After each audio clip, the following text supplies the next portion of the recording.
कन्नौज में नवाब सिंह यादव के मामले पर बीजेपी समाजवादी पार्टी को घेरती नजर आ रही है।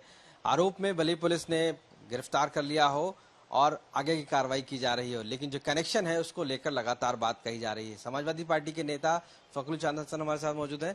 फखरुल जी, बीजेपी लगातार कह रही है जो संबंध है वो फोटो में दिखाई दे रहे हैं, जो रैलियां हुई स्टेज में उसमें खड़ा हुआ है, अब जो डिम्पल यादव है उनके साथ में खड़ा नजर आ रहा है लगातार, क्या कहेंगे इसको? देखिए, बात तो आपने सही की। जो फोटो है वो साफ बता रहा है कि वो किसके साथ हैं। किसके साथ हैं? पूर्व सांसद सुब्रत पाठक, उनके साथ उनकी फोटो आपके ही चैनल ने उसको शेयर भी किया है। और राजनीति में लोग एक दल से दूसरे दल में बहुत से लोग जाते हैं। सबको तो नहीं कह सकते, बहुत से लोगों की पार्टी विचारधारा के साथ जुड़ाव पूरी जिंदगी रहता है, लेकिन बहुत से लोग एक दल से दूसरे दल में आते जाते रहते हैं।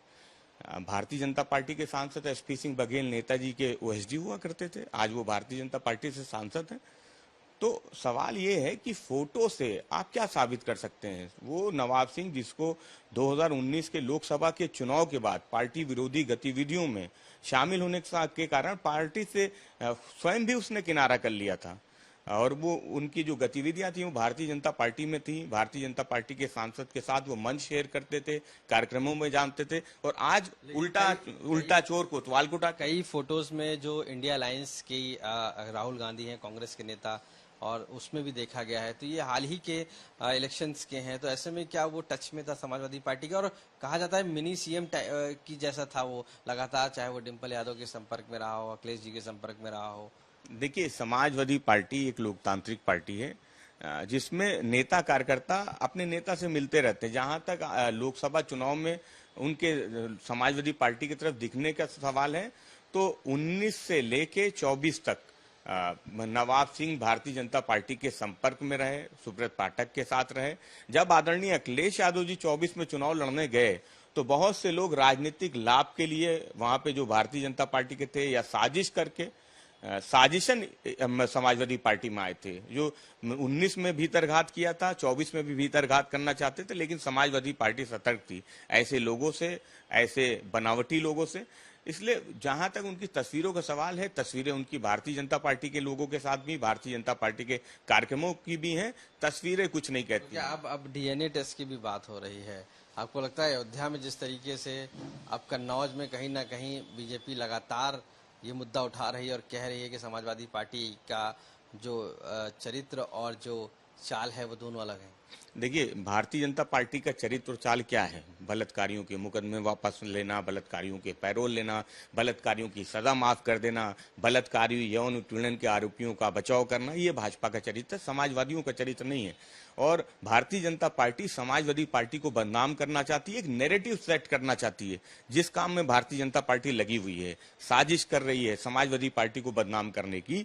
समाजवादी पार्टी का नवाब सिंह के साथ कोई संबंध नहीं है, कोई रिश्ता नहीं। जहां तक डीएनए टेस्ट का सवाल है, तो 2019 में भारतीय जनता पार्टी की सरकार ही तो बदलाव लेके आई है कि इस तरीके के जितने मामले होंगे जिसमें 7 साल से ज्यादा की सजा होगी, उसमें फॉरेंसिक जांच भी होगी, डीएनए टेस्ट भी होगा, वो तो उसमें प्रावधान किया है भारतीय जनता पार्टी की सरकार ने। समाजवादी पार्टी की सरकार थोड़ी है, केंद्र की सरकार ने प्रावधान किया है।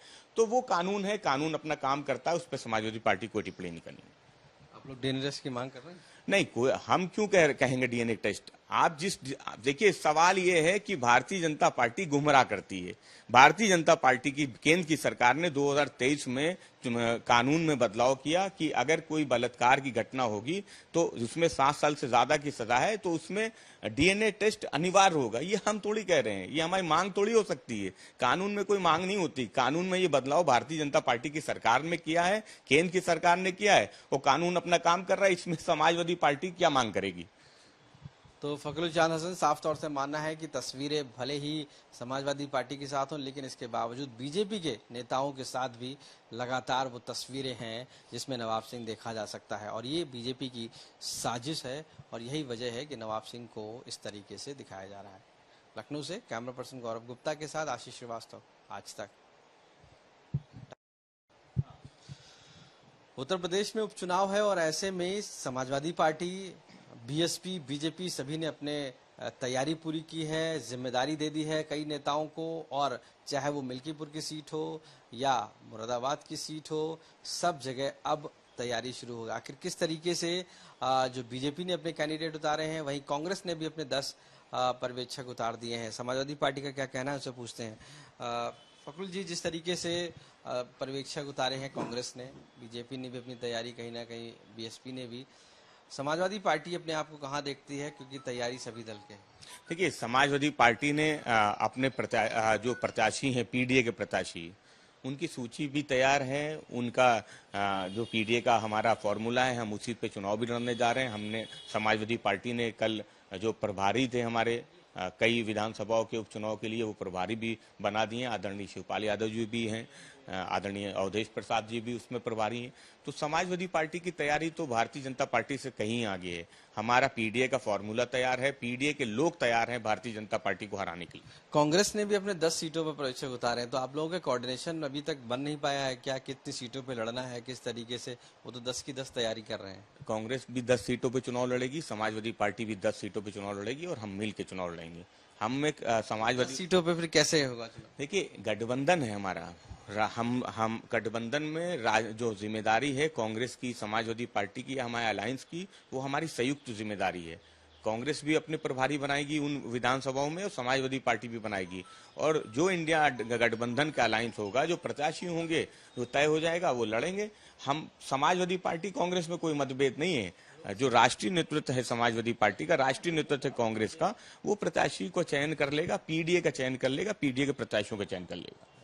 तो फकरुल चांदसन जी, साफ तौर से मानना है पीडीए का चयन कर लेगा, कांग्रेस और समाजवादी पार्टी एक साथ हैं और इस बार बाई इलेक्शन जीत रहे हैं। लखनऊ से कैमरा पर्सन गौरव गुप्ता के साथ आशीष श्रीवास्तव, आज तक।